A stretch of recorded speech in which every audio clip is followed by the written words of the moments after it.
Hello. Donc voilà, à nouveau, je vous donne un petit peu de mes nouvelles, euh, dans la mesure où le retour là sur la première vidéo a été sympathique. Et, bon, j'ai reçu des encouragements.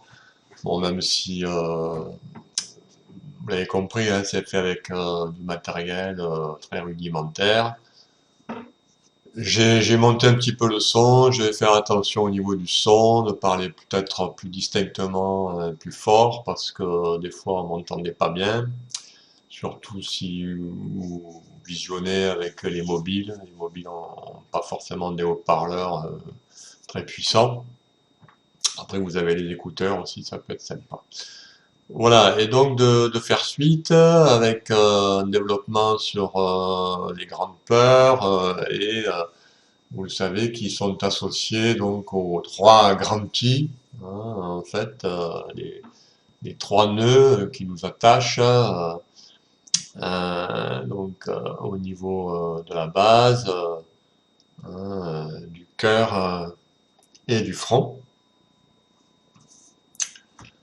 Alors, en fait, j'ai réfléchi et je me suis dit, ça va être impossible de développer euh, le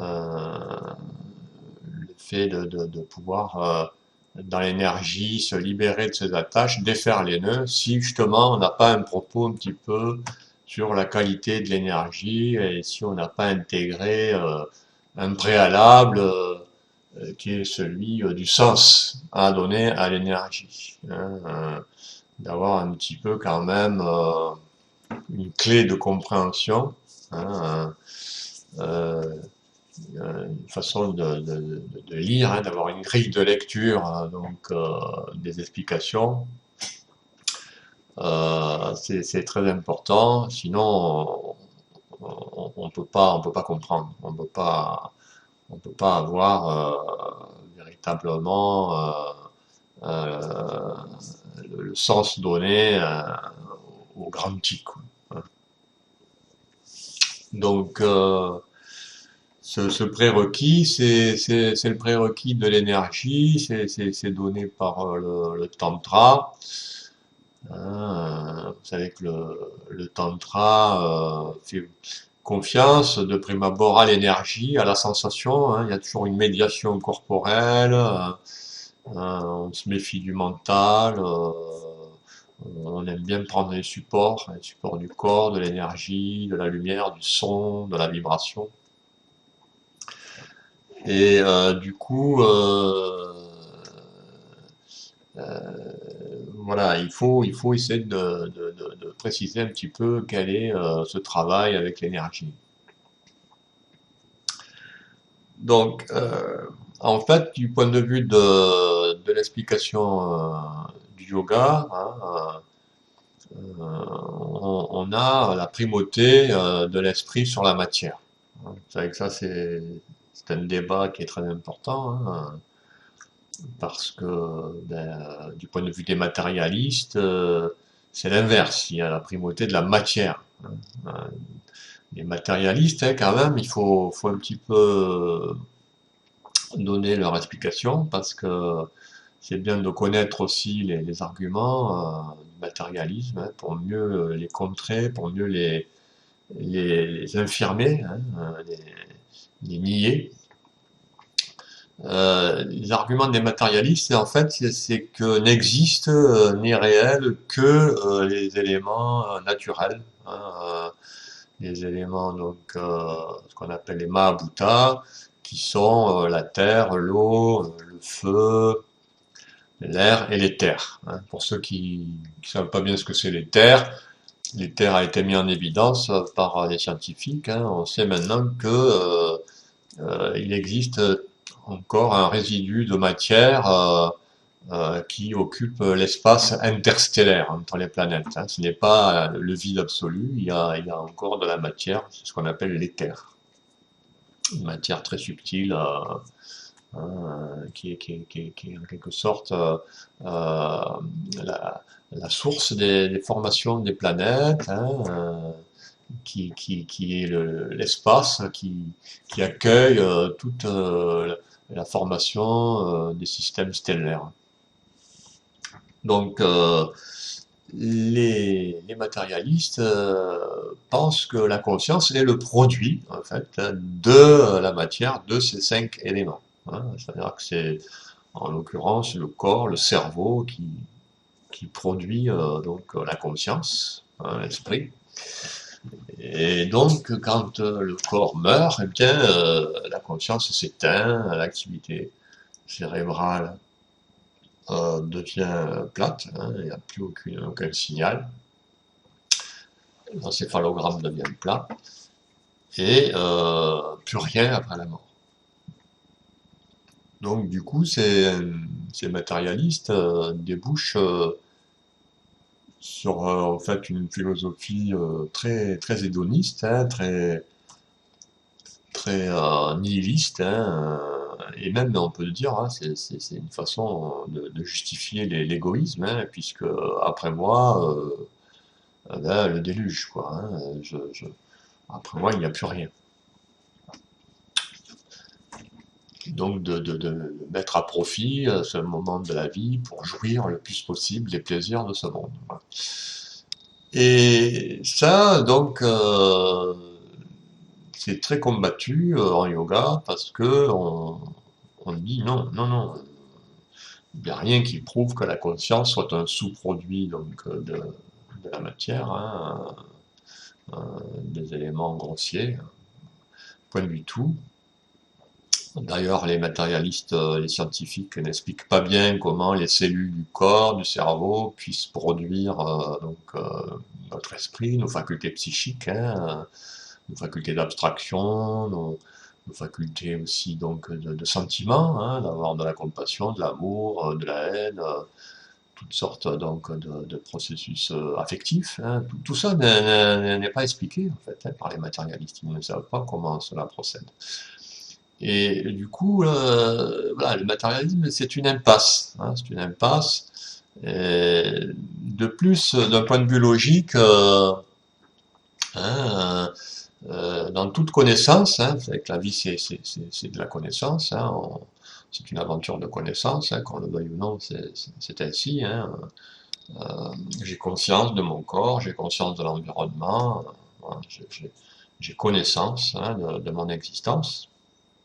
Dans ce processus de connaissance, il y a toujours donc un aspect bipolaire qui est le sujet qui perçoit et l'objet qui est perçu.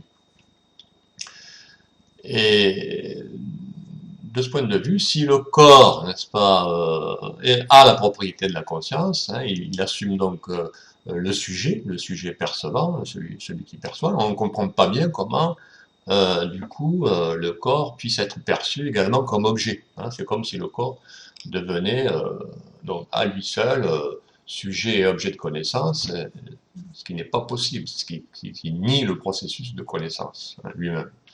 Donc là, il y a une impasse,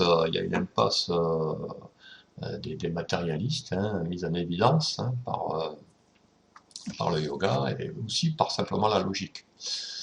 Et donc, il faut combattre cet esprit matérialiste. En tout cas, il faut choisir son camp. Et nous, voilà, on a choisi le camp des forces de l'esprit. Dans la voie du yoga, donc on considère, je le répète, qu'il y a la primauté de l'esprit sur la matière. Et que donc, c'est la conscience qui est la source de la manifestation et qui produit pour finir les éléments du corps, les éléments de la manifestation, et les facultés physiques, d'action, les facultés sensorielles, l'intelligence, toutes les fonctions psychiques de l'individu. Il y a donc bien si vous voulez, cette hiérarchie, on en parlait, hein, la hiérarchie des puissances, la verticalité, qui donne comme au plus haut la conscience, hein, en tant que source de toute la manifestation. Hein. C'est depuis la conscience que découlent, hein, les énergies subtiles, hein, et qui elles-mêmes donc ensuite commandent aux énergies plus grossières. Hein. Donc dans la hiérarchie du yoga, du système énergétique de la Kundalini exactement, hein, il y a bien donc un cœur, hein, qui pulse depuis les mondes subtils, mondes invisibles, et qui ensuite vient manifester phénomènes à notre connaissance, et qui crée toute chose observable. Alors, voilà, en plus c'est un moment important dans cette époque troublée que de bien voilà, se positionner. Soit je garde les croyances uniquement dans ce qui est matériel, je m'attache à ce qui est matériel, je fais confiance intégralement à la science dure, hein, à la science physique. Et dans ce cas-là, eh bien, je m'identifie à mon corps, je m'identifie à la matière, à ce monde donc, qui est en train d'aller très mal, hein, et donc souffrance. Ou bien je prends du recul, hein, et je considère que tout ça n'est que finalement la partie terminale, hein, d'un processus beaucoup plus profond, beaucoup plus donc subtil, hein, qui pulse depuis les énergies subtiles et qui a comme source la conscience. Voilà. Et ça change beaucoup de choses. Hein. Si vous vous rangez du côté du yoga, du côté du système énergétique de la Kundalini, vous comprenez que il y a une investigation à mener, hein, et un sens à donner à l'énergie qui soit différent que de celui uniquement d'aller vers l'extérieur. Hein. Il y a à ce moment-là l'idée de porter le regard vers le dedans, de revenir à l'intérieur. Et en fait, ça c'est vraiment la clé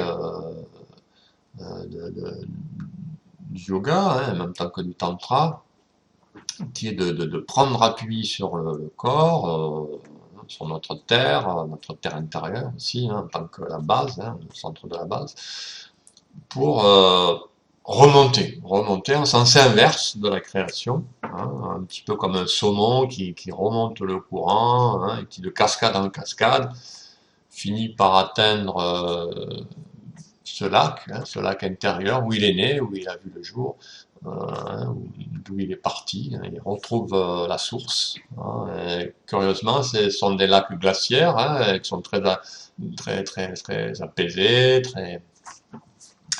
très purs. Et c'est une belle métaphore parce que c'est exactement le même enjeu au niveau du yoga que de pouvoir remonter comme ça l'énergie, hein, prendre l'énergie comme un fil conducteur, un véritable fil d'Ariane, pour pouvoir ainsi remonter de cascade en cascade, c'est-à-dire de difficulté en difficulté, d'obstacle en obstacle, hein, pour finir par retrouver, hein, notre condition native, donc de bienheureux en fait, hein, qui est Satchit Ananda, hein, le grand lac d'intériorité, paisible, c'est Satchitananda, en fait, voilà, qui convient de retrouver. Quoi.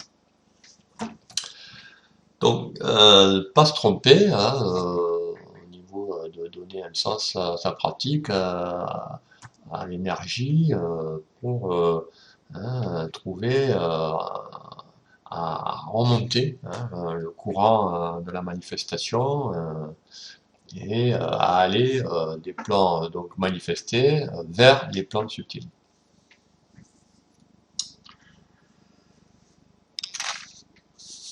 Donc,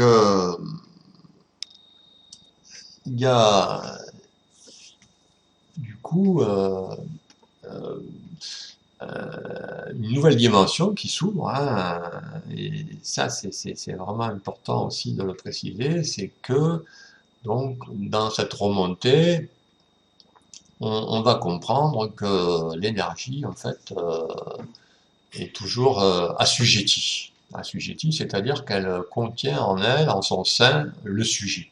Hein, en fait, dans le tantra, vous le savez, il y a donc, une union entre la conscience et l'énergie. Hein, c'est une union indissoluble. Les deux sont liés. On dit que la Shakti est parfaitement infuse, hein, en Shiva. Hein, c'est-à-dire que la conscience est douée d'énergie, qu'elle a toujours forme d'énergie, de vibration, hein, un petit peu comme la chaleur n'est pas distincte du feu, la conscience n'est pas distincte de son énergie. Elles sont liées. Euh, et c'est ainsi qu'il faut apprendre dans le yoga à unir le sujet et l'objet. Hein. C'est-à-dire que dans cette remontée, il va falloir petit à petit passer un cap, hein, pour verser ce qu'on appelle dans la subjectivité. Hein. C'est-à-dire reconnaître que c'est pas tant l'environnement qui pose problème, c'est pas tant le monde qui me conditionne, qui pose problème, que la conscience que j'ai, moi, hein, à l'intérieur, hein, de ce monde. Hein. Comment je me situe à l'intérieur de ce monde. Hein. Hein. Est-ce que voilà, je ne vois que l'objectivité, auquel cas il n'y a que l'ego finalement en quête de l'appropriation des objets, hein, et donc la roue du samsara qui tourne, hein, ou bien voilà, je verse dans la subjectivité, je conçois que effectivement les objets perçus ne sont pas différents de celui qui le perçoit. C'est-à-dire que la conscience est universelle, hein, et que en fait l'extérieur n'est qu'un reflet, hein, du monde intérieur. Et ça, c'est vraiment la clé qui va permettre de comprendre l'explication sur les grands-i.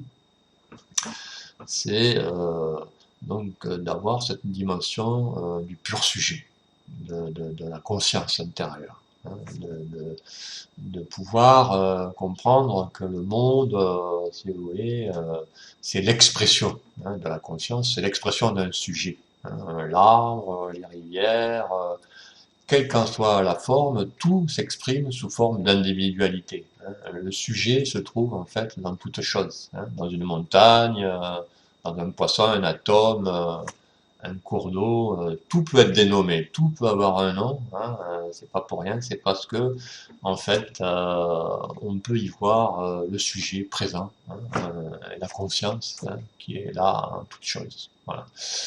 Donc je vous laisse méditer sur cet aspect, donc cette profondeur intérieure, et peut-être donc si Shiva le veut, donc de nous retrouver pour l'explication sur les trois grands Ti, hein, avec donc le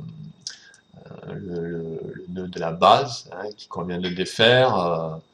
C'est associé à Brahma, l'aspect de la création, de la puissance créatrice. Nous verrons comment récupérer cette belle puissance, cette belle énergie vers l'intérieur. Il y a aussi donc le nœud donc du cœur, hein, les attaches affectives, hein, envers nos proches, nos parents, très très sensibles évidemment. Nous verrons comment défaire ce nœud pour aller vers un amour plus universel, hein, accueillir en nous les énergies subtiles, ce cœur subtil, hein, qui pulse depuis les mondes subtils.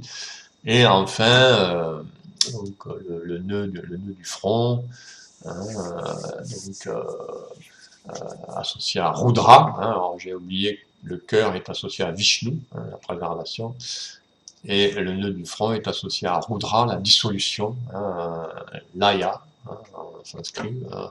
On, on, on, on verra comment se défaire pour dénouer les liens qui nous emprisonnent, qui sont surtout en fait des liens liés au conditionnement de la société, de la morale. Hein. On verra comment donner un sens propice à l'énergie pour dénouer, défaire ces liens et accéder à une plus grande subjectivité. Voilà, donc ben, écoutez, prenez patience, méditez, profitez de cet instant, de ce temps pour vraiment méditer, mettez-vous sur le tapis, profitez, voilà, vous avez les vidéos, vous avez les fiches postures, profitez, faites du yoga, tous les jours, 1 heure, 2 heures, hein, allez-y, 3 heures, hein, méditez, pratiquez. Voilà, Ariom, à bientôt, merci.